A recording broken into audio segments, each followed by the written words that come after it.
Have you ever noticed how much more valuable your own possessions seem compared to the same item owned by someone else? This isn't just about sentimental attachment. It's a fascinating psychological phenomenon called the endowment effect. It basically means we tend to place a higher value on things we already possess, simply because they're ours. Think about it. That old coffee mug you've had for years, the worn-out sweater you love, even a slightly used car. You'd probably ask for a much higher price to sell it than you'd be willing to pay to buy an identical one from someone else. That's the endowment effect in action. This isn't about being greedy or irrational, although it might seem that way.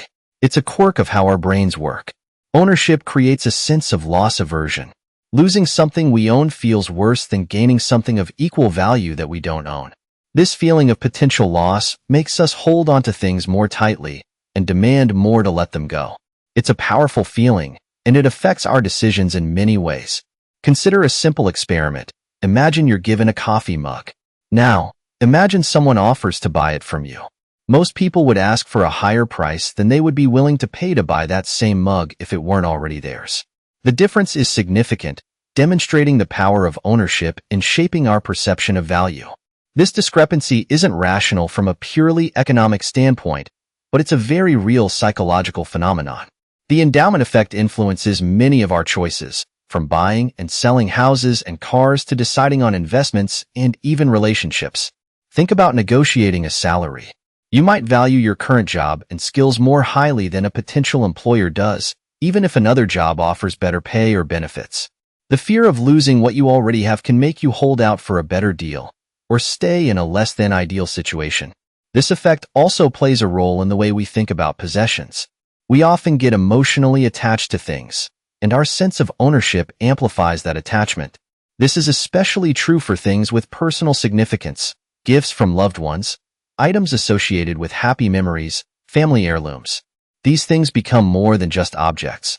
They become part of our personal story, making them far more valuable to us than their monetary worth. Businesses use the endowment effect to their advantage all the time. Free trials, money-back guarantees, and even the way products are packaged and presented are often designed to create a sense of ownership and reduce the pain of loss. Once you've used a product for a while, you become more invested in it, less likely to switch to a competitor even if a competitor offers a superior product or better price. Understanding the endowment effect can help you make more informed decisions. When you're buying or selling something, try to detach your emotions from the transaction. Remember, the value of an item isn't just about what it means to you personally. It's also about its objective worth in the market. Consider what a reasonable person might pay for the same item, irrespective of your emotional attachment. This can help you make more rational decisions, avoiding costly mistakes stemming from overvaluing what you already own.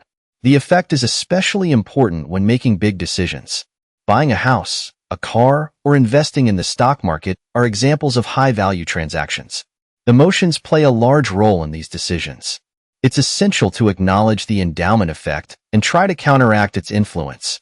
This isn't about getting rid of all sentimental value. It's about balancing sentimental value with objective value to arrive at a more fair and balanced assessment. Taking a step back, objectively evaluating the pros and cons of various options, and separating your emotional attachment from the transactional aspects can help you avoid making choices based solely on an inflated sense of value. Another way to understand and counteract the endowment effect is to consider the opportunity cost.